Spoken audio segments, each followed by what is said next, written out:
is beloved in schools, churches, and community events all over the tri-state. His smooth style and great sense of humor make him a favorite wherever he goes. Please put your hands together and welcome the ever-smooth Ron Lawson. Hey everybody, how you doing? Let's give one more round of applause for Presto Paul. How would you like to follow that act, huh? Well, that's what I get to do, okay? You know, magicians, we always get asked one question more than anything else. What's the first magic trick that you ever learned? Well, this answers that question. I was about 8 or 9 years old. Anybody in that age group here? About 8 or 9? Yeah. About 8 or 9. My parents and I were downtown. We walked into this magic shop one time, and behind the counter was this short, long, gray-bearded magician. And he was fooling with this. So I walked up to him and I said, "What is that?" He says, "It's a Watson." I said, "A Watson?" He said, "Yes, it's a Watson." I said, "What's it do?" He wasn't thrilled with that. He said, got real serious, and he says, "Now the Watson has a long cylindrical pole and 4 pretty colored pom-poms. And there's 2 rules, and only 2 rules you got to remember about the pom-pom. Can you remember the rules? There's a very long string on one end and a very short string on the other end. You've seen this before. I've seen my act. Okay." He says, "Now, strange thing is, if you pull on like the yellow pom-pom, the red pom-pom becomes a high pom-pom, and the yellow pom-pom becomes a low pom-pom." I know, that's what I said too. And then he said, if you pull on the red pom-pom, the yellow pom-pom becomes a high pom-pom, and the red pom-pom becomes a low pom-pom. Well, at the tender age of 8 or 9 even, that wasn't much of a fooler, was it? Yes, you got it. But you know what? He says, you got to remember those 2 rules.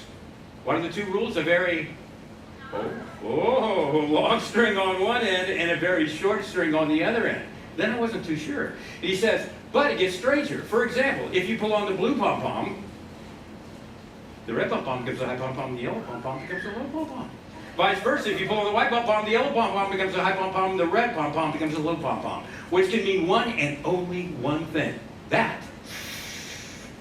The red pom-pom, the blue pom-pom, the blue pom-pom, the yellow pom-pom, the yellow pom-pom, the white pom-pom, the white pom-pom is connected to the red pom-pom. Which is not only hard to say, but it sounds pretty silly coming from a 39-year-old. Okay, 49. Okay, 55. 55 and not a day older. But he said, what are the 2 rules? A very long string on one end and a short string on the other end. He said, "Sonny," that's what he called me, "Sonny, you're in for a real treat though, because nobody has ever seen 2 long strings like this on both ends." And he proceeded to open up the Watson and show us that there was nobody at home inside. So, needless to say, I purchased this silly contraption. Well, I really didn't. I only had allowance money in those days. My parents bought it for me.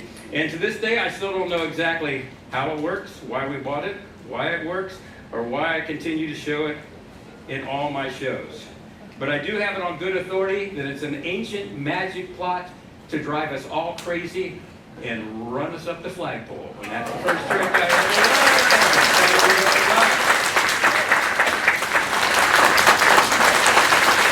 Magicians, we love rope tricks. Oh, we love rope tricks. We like to cut it. We like to restore it. We like to pass rings through it. But I'm the only one that I know of that likes to do hypnotism with rope. Ooh, can we say, ooh, hypnotism. Now we got a little piece of rope here. I got a medium-sized piece of rope and a long piece of rope. Now we got to hypnotize everybody. We're going to use the short method, the quick method. Look into my eyes. You're getting sleepy, very, very sleepy. I don't know why I sound like Bela Lugosi all of a sudden. It's like Dracula or something. But now you're all hypnotized. Do you feel hypnotized? Well, we got to do something about that. We'll take the ends here of the ropes and we'll bring the ends up like this. Bring the middle one up like this. And the long one up like this. Now in your hypnotic state, all the ends of the ropes up here look the same length. You can't deny that. And the ropes in the middle all look the same too, right? The same length? You're right, not exactly. Now I could cheat, and they look the same, but that wouldn't be fair. But remember, You're in a deep hypnotic trance. And as I slowly just tug on the ropes, in your deep hypnotic state, it creates the illusion that the ropes now are all the same length. Now, how many people believe in hypnotism? Oh, we got a couple of more there, a couple of more. So, we have rope number 1. We have rope number 2, but I can't show you rope number 3, you know, because this is the gimmicked one.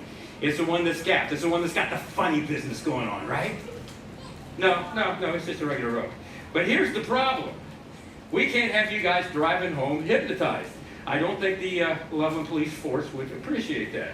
So what are we going to do here? I'll tell you, let's take rope number 2 and rope number 3, tie them together.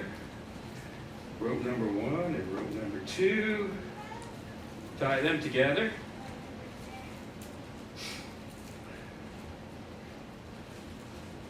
Jenna, we got a problem. Houston, we got a problem. The ropes are still the same length. Hey, I got an idea. I'll tell you what we're going to do. I'm going to reach into my pocket and pull out some magic wiffle dust. Oh yeah, there is such a thing as magic wiffle dust. Did you know that you can get magic wiffle dust completely free of charge? Everybody has it, some more than others. You get your magic wiffle dust right here, right there. Now don't go picking. No, don't take your shirts off and do it now. This is the class act, okay? Wait till you get home. Now I will tell you, you get a lot more wiffle dust if you have an innie belly button like I do than if you have an outie. You know what I mean? Yeah, okay. Too much information. Okay, a little bit of wiffle dust right here. A little wiffle dust. And look what happens. The ropes are starting to go back to their normal size. Now, I want to see how observant you guys are. When you just looked at the rope a minute ago, the small rope, the middle one, was it in the middle or was it on the end? It was in the middle. I never could figure out how it jumps to the end just like that. The hardest part of this trick is untying the knots. I missed that part in my Eagle Scout training. But we are left with a little piece of rope. We are left with a medium-sized piece of rope. And we are left with a long piece of rope. And you know what? You guys are all unhypnotized. And that's my story, and I'm sticking to it. Thank you very much, everybody.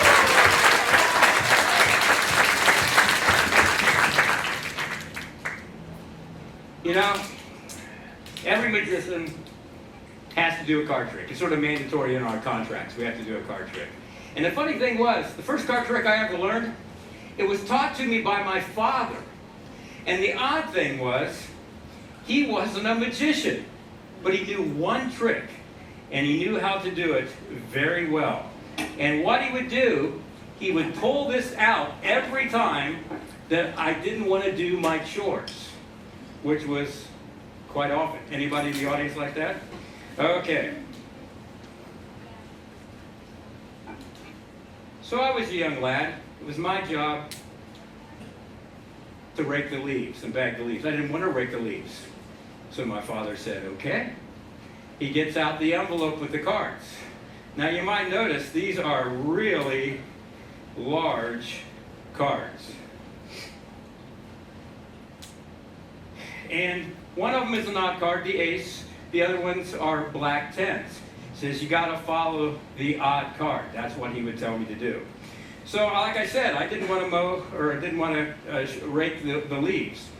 And so what he did, he pulled out the cards, just like this, okay? And he took the ace, he put it right there. And then, just to confuse me, he put one card face down like this. And he said, if you can find the ace of hearts, you won't have to rake the leaves. Well, I felt like he was trying to rake me in. I didn't want to leave it at that. They don't get any better, folks. He was using reverse psychology. He wanted me to think it was there. I knew it was here. I said, the ace is right there. He says, oh, I'm so sorry. But did I tell you my father was a fair man? Oh, he's a very fair man. He gave me a second chance. I said, oh man, you shouldn't have done that. I got you now. That is the ace. He said, I'm sorry. The ace is right here. This has been a 10 that's been here the entire time. Here's the rake. Have fun raking the yard. Well, I wasn't quite sure how he did that, but I didn't have too long to wait. So it was wintertime. It was my job to shovel the snow. I didn't want to shovel the snow. So once again, he gets out the cards. He turns them over like this. He puts the ace right here, but this time he took it one step further.